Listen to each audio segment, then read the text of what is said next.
Hello, আমি চৈতালি আবার চলে এসেছি চৈতালিস কালেকশনের তরফ থেকে।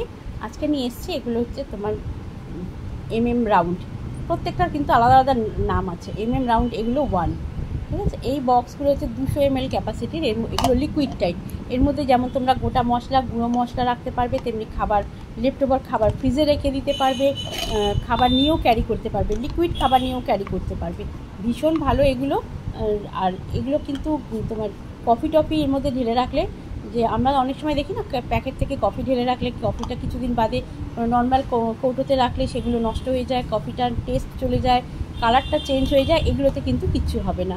আর সামনেই বর্ষাকাল আসছে, সেখানে তো ছোটো ছোটো জায়গায় আমরা যখন নুন চিনি ঢেলে রাখি, তো কী হয়, এই ড্যাম্প ওয়েদারে চিনি নুনগুলো একটু ভিজে ভিজে হয়ে যায়। এর মধ্যে রেখে দেবে, এতটুকু ভিজে মানে সেরকম হবে না, ঝরঝরে একদম থাকবে। কোনো রকম ড্যাম্প ওয়েদারে জিনিসগুলো কিন্তু তোমার ভিজে ভিজে থাকবে না, ভীষণ ভালো থাকবে।